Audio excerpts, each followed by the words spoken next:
નમસ્કાર ગુજરાતના અધિકારી મિત્રો, આજે આપણે જોવાના છે 2 એપ્રિલ 2025નું મોસ્ટ ઇમ્પોર્ટન્ટ કરંટ અફેર।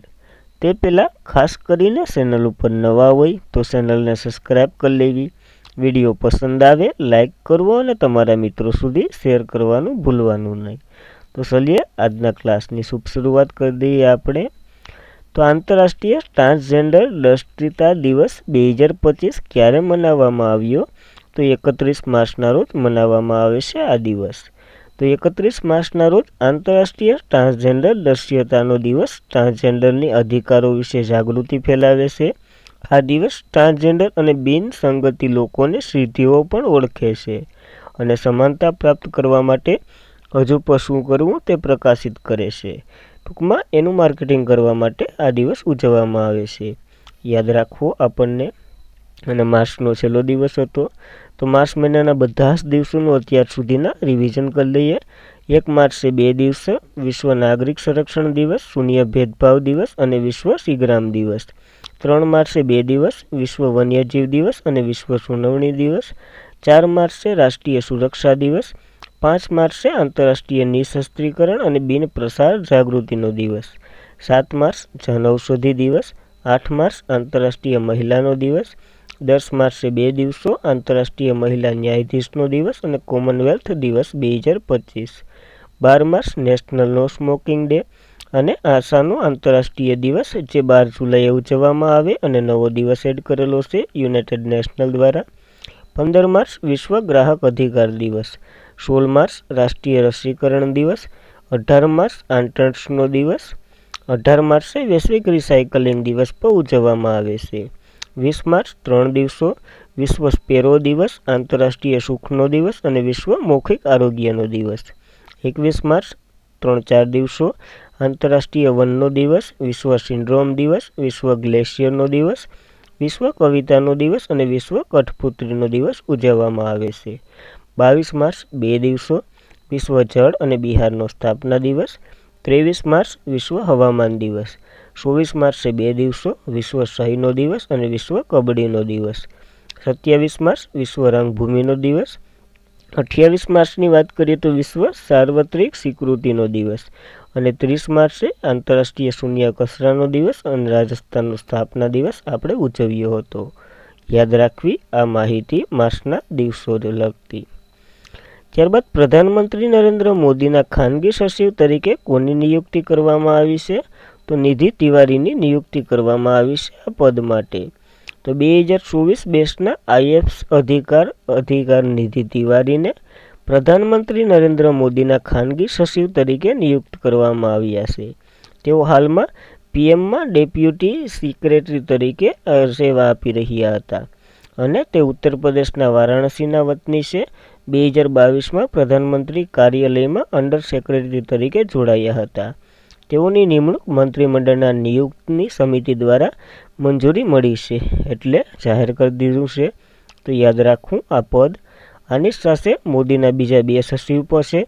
એક શક્તિકાંત દાસ PM મોદીના પ્રધાન સચિવ છે, પહેલાં તો કે PK મિશ્રા હતા। તો યાદ રાખવા આ બધી નરેન્દ્ર મોદીના સચિવોને। ત્યારબાદ 14મી FIS junior men's hockey world cup 2025નું આયોજન કયું રાજ્ય કરશે? આપણને ખ્યાલ જ છે ભારતમાં થવાનું છે, તો ભારતનું તમિલનાડુ રાજ્ય આનું આયોજન કરવાનું છે। તો જોઈએ તો આ વર્ષના અંતમાં 28 નવેમ્બરથી 10 ડિસેમ્બર સુધી યોજાનારી 14મી FIS junior men's hockey world cup રમતો હોકી ઇન્ડિયા દ્વારા ચેન્નાઈ અને મદુરાઈને યજમાન શહેર તરીકે નામ આપવામાં આવ્યા છે। ટૂંકમાં તમિલનાડુમાં યોજાશે। આ વર્ષે 2 અઠવાડિયા સુધી ચાલનાર આ FIS જુનિયર મેન્સ હોકી કપમાં 24 ટીમો પ્રથમ વખત પ્રતિષ્ઠિત ખિતાબમાં ભાગ લઈ રહ્યું છે। તો યાદ રાખવું આ ચર્ચામાં રહેલું, જેની વાત કરી ભારત ચોથી વખત આનું આયોજન કરી રહ્યું છે। એક 2013, 2016 અને 2021માં આયોજન કરી ચૂક્યું છે। ભારત 2 વખત જીતી પણ ચૂક્યું છે, 2001 અને 2016। તો ખાસ કરીને આ ડેટા યાદ રાખવો। ત્યારબાદ 6થા બિમસ્ટેક સમિટ માટે PM મોદી કયા દેશની મુલાકાત લેવા જઈ રહ્યા છે? તો થાઈલેન્ડની મુલાકાત લેશે નરેન્દ્ર મોદી। તો તો bay of Bengal initiative for multi sector technical and economic કોઓપરેશનના સભ્ય દેશો વડા અને સરકારનું જે 6ઠું શિખર સંમેલન 4 એપ્રિલના રોજ થાઇલેન્ડ બેંકોકમાં યોજાશે. અને આ શિખર સંમેલન થીમ સમૃદ્ધ, સ્થિતિસ્થાપક અને ખુલ્લું બિમસ્ટેક છે. પ્રધાનમંત્રી નરેન્દ્ર મોદી બિમસ્ટેક સમિટમાં ભાગ લેવા માટે 3 એપ્રિલના રોજ થાઇલેન્ડ 2 દિવસીય મુલાકાત લેવા જઈ રહ્યા છે. તો યાદ રાખવો આ ડેટા પણ. ત્યારબાદ આનો ઉદ્દેશ્ય તો કે સરકારના જે દેશો વચ્ચે સહિયારુ, સુરક્ષિત અને વિકાસલક્ષી પડકારો સામનો કરવો માટે સહયોગને પ્રોત્સાહન આપવાનું છે. જ્યારે છેલ્લું 5મી સમિટ 2022માં શ્રીલંકામાં યોજાઈ હતી. પેલી વેલી 2004માં થાઇલેન્ડ ખાતે યોજાઈ હતી. જ્યારે ભારત 2008માં નવી દિલ્હીમાં આનું યજમાન કરી ચૂક્યું છે. અને ભારત 2024માં બિમસ્ટેક બિઝનેસ સમિટ યોજી રહી હતી. તો ખાસ કરીને આ ડેટા પણ યાદ રાખવું. ત્યારબાદ થાઇલેન્ડની વાત કરીએ. કેપિટલ બેંકોક, ત્યાં જ આયોજન થવાનું છે. સલન થાઈ બાહાત છે. પીએમ તો કે પેન્ડ્રોગન્ટાન સિનાવાત્રા છે. યાદ રાખવી આ માહિતી થાઇલેન્ડની. Bay of Bengal initiative for multi sectoral technical and economics કોઓપરેશનની એટલે કે બિમસ્ટેકની વાત કરીએ તો એની રચના 1997માં થઈ હતી. મુખ્ય મથક ઢાકામાં છે. અને અધ્યક્ષ તો કે ઇન્દ્રમણી પાંડે છે. એટલે ભારતીય મૂળના છે. જ્યારે આમાં સભ્ય દેશોની વાત કરીએ અથવા તો જે દેશો છે એ બાંગ્લાદેશ, ભૂતાન, ભારત, મ્યાનમાર, નેપાળ, શ્રીલંકા અને થાઇલેન્ડ વગેરે આના સભ્ય દેશો છે. તો યાદ રાખવી આ માહિતી પણ. ત્યારબાદ મેઈતીનું નવું વર્ષ સાજીબુ સેરાઓબા કયા રાજ્યમાં ઉજવવામાં આવે છે? તો મૈતી અને કુકી વચ્ચે જે આપણે ખબર જ છે હાલે છે તે મણિપુરની બંને જાતિઓ છે. તો દર વર્ષે ચૈત્ર માસના શુક્લ પક્ષની જે પ્રતિપદાથી નવું હિન્દુ કેલેન્ડર શરૂ થાય છે મણિપુરમાં. એવું માનવામાં આવે છે કે ભગવાન બ્રહ્માએ ચૈત્ર શુલ્ક પ્રતિપદાના જે રોજ સૃષ્ટિની રચના કરી હતી તેથી જ આ તારીખને નવા વર્ષ તરીકે શરૂઆત થાય છે. અને આ વર્ષે આ દિવસ 30મી માર્ચે આવી રહ્યો છે. ચૈત્ર નવરાત્રિ પણ આ દિવસે શરૂ થાય છે. અને આ દિવસે અલગ અલગ જગ્યાએ અલગ અલગ નામથી ઉજવવામાં આવે છે. જેમાં આપણે વાત કરીએ તો આ તહેવાર મુખ્યત્વે મૈતી સમુદાય દ્વારા ઉજવવામાં આવે છે. તે નવી શરૂઆતનું પ્રતીક અને પારિવારિક બંધતાને મજબૂત બનાવે છે. જ્યારે બીજા રાજ્યમાં વાત કરીએ તો મણિપુરની તો વાત કરી જ લીધી.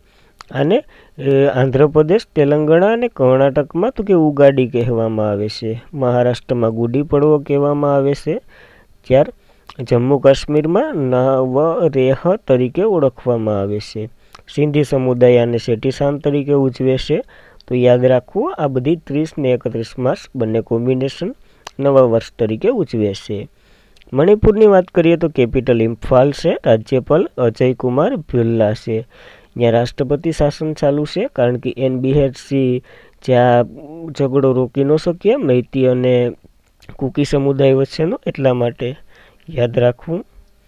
ત્યારબાદ તાજેતરમાં જ વર્લ્ડ ટેબલ ટેનિસ સ્ટાર કલેન્સ ઇવેન્ટની સેમિફાઇનલમાં પહોંચનાર પ્રથમ ભારતીય ખેલાડી માનવ ઠક્કર બન્યા છે. જેનું આયોજન ક્યાં થયું હતું? તો આનું આયોજન ચેન્નાઈ ખાતે સમાપ્ત થઈ ગયું છે. તો ગયા અઠવાડિયે ચેન્નાઈમાં જે વર્લ્ડ ટેબલ ટેનિસ સ્ટાર કેલેન્ડરમાં ઐતિહાસિક પ્રદર્શન બાદ ભારતના માનવ ઠક્કર 16 પોઈન્ટ વધારા સાથે કારકિર્દીનું શ્રેષ્ઠ 47મું સ્થાન મેળવ્યું છે. જે પ્રથમ વખત international table tennis federation world રેન્કિંગમાં ટોચના 50 સ્થાન મેળવી ચૂક્યા છે. અને ભારતીય સફળતાઓની લહેરનો ઉમેરો થયો છે. સ્નેહની સુજવંજાએ ચેન્નાઈમાં એક સફળતાપૂર્વક ટુર્નામેન્ટ રમી અને 100માં સ્થાન મેળવી 89માં ક્રમે મેળવ્યું છે. ક્રમો યાદ ન રાખો તો કંઈ નહીં, આ પ્રશ્ન આવી શકે. પ્રથમ ભારતીય ખેલાડી બન્યા છે જે આ સેમિફાઇનલમાં પહોંચનારો હોય. તો યાદ રાખવું એ પણ પુરુષમાં. યાદ રાખવી આ માહિતી. જ્યારે વર્લ્ડ ટેબલ ટેનિસ ફેડરેશન એ ઇવેન્ટ સેમિફાઇનલ તબક્કામાં પહોંચનાર જે વાત કરીએ મુજબ, અને આનું આયોજન ચેન્નાઈમાં જે જવાહરલાલ નહેરુ ઇન્ડોર સ્ટેડિયમ ખાતે યોજાયું હતું. યાદ રાખવું.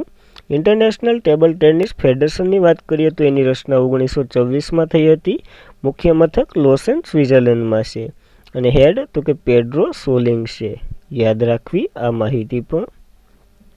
ત્યારબાદ કઈ એનજીસીનું ગેયા જે સ્પેર ક્રાફ્ટ હતું તેને સેલો સંદેશ મોકલી અને બંધ કરી દીધું છે. તો એ જે યુરોપિયન સ્પેસ એજન્સીનું આ મિશન હતું. તો જોઈએ તો યુરોપિયન સ્પેસ એજન્સીએ ગેયા સ્પેરક્રાફ્ટને તેના છેલ્લા સંદેશ મોકલી અને તેમણે ગેયાને તેની કોમ્યુનિકેશન સિસ્ટમ અને સેન્ટ્રલ કમ્યુનિકેશન બંધ કરવાનું કહ્યું. આ અદ્ભુત સ્પેસ ટેલિસ્કોપ્સ અલવિદા કહ્યું. ગેયા અત્યાર સુધી સૌથી સફળ એ જે યુરોપિયન સ્પેસ એજન્સીના અવકાશ મિશન રહ્યું છે. અને આ ગેયા મિશન ડિસેમ્બર 2013માં શરૂ લોન્ચ કરવામાં આવ્યું હતું, જેનું ફૂલ ફોર્મ છે ગ્લોબલ ઓટોમેટિક ઇન્ફોર્મેટન્સ ફોર એસ્ટ્રોફિઝિકલ. તો યાદ રાખવું, આનું ફૂલ ફોર્મ યાદ રહેતો હોય કારણ કે એને અલવિદા કહી દીધું. આનું કાર્ય તો કે આકાશગંગાનો 3D નકશો તૈયાર કરવાનું હતું. તે ગેલેક્સીની વર્તમાન રચના અને તેના ભૂતકાળને ભાવિ ઉત્ક્રાંતિ વિશે માહિતી પ્રદાન કરવાનું હતું.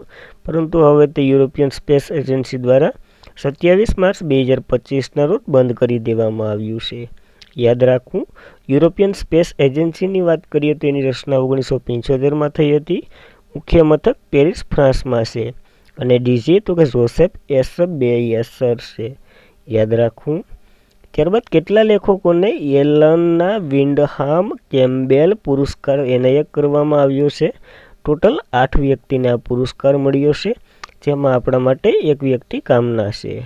તો યેલ યુનિવર્સિટીએ 24 માર્ચ 2025ના રોજ વિન્ડહામ કેમ્પબેલ પુરસ્કાર 8 વિજેતાઓની જાહેરાત કરી, જે વિશ્વનો સૌથી મહત્વપૂર્ણ આંતરરાષ્ટ્રીય સાહિત્ય પુરસ્કારમાંનો એક છે અને સાહિત્ય સિદ્ધિ અથવા તો વસન માટે સન્માન પ્રાપ્ત કરતા તેમના કાર્યને ટેકો આપવા માટે $175,000 મળે છે.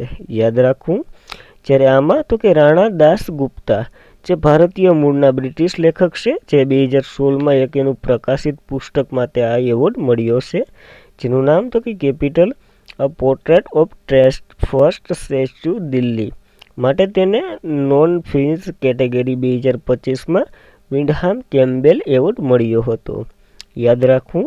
જ્યારે બીજા 8 વ્યક્તિ એના નામ હેઠે મુજબ છે, તમે તમારી રીતના જોઈ શકો. યાદ રાખવા ન રાખવા તમારી મરજી. ત્યારબાદ સરકારે કયા વર્ષ સુધીમાં 100 ગીગાવોલ્ટ પરમાણુ ઉર્જા ક્ષમતા મહત્વાકાંક્ષી લક્ષ્ય નક્કી કર્યું છે?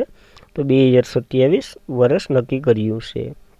તો કેન્દ્રીય બજેટ 2025-26માં ભારતની લાંબા ગાળાની જે ઉર્જા સંક્રમણીય વ્યવહારમાં ભાગરૂપે પરમાણુ ઉર્જા તરફ નોંધપાત્ર દબાણની રૂપરેખા આપે છે. સરકાર 2047 સુધીમાં 100 ગીગાવોલ્ટ પરમાણુ ઉર્જા ક્ષમતા મહત્વાકાંક્ષી લક્ષ્ય નિર્ધારિત કર્યું છે, જે ભારતની ઉર્જા મિશ્રિતમાં પરમાણુ ઉર્જાના મુખ્ય સ્તંભ તરીકે સ્થાન લેશે અને આ વિકાસ ભારતના વ્યાપક ઉદ્દેશો સાથે સુસંગત છે, જે દેશની કુલ ઉર્જા જરૂરિયાત 10% ચોક્કસપણે પૂરી કરશે. અને પ્રથમ વખત કેન્દ્ર સરકારની ખાનગી કંપનીઓને પરમાણુ ઉર્જા ક્ષેત્રમાં ભાગ લેવાની મંજૂરી મળી છે. તો હવે ખાનગી ક્ષેત્ર પરમાણુ ઉર્જા સાથે જોડાઈ શકશે. આવા નરેન્દ્ર મોદીએ હમણાં પરમાણુ મિશન લોન્ચ કર્યું, એમાં આ બધી ડેટા આપ્યો છે.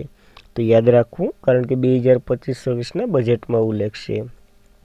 ત્યારબાદ કોના દ્વારા replace of the change general transformative rural watch programmes in India નામક પુસ્તકનું વિમોચન કરવામાં આવ્યું? તો CR પાટીલ દ્વારા કરવામાં આવ્યું છે.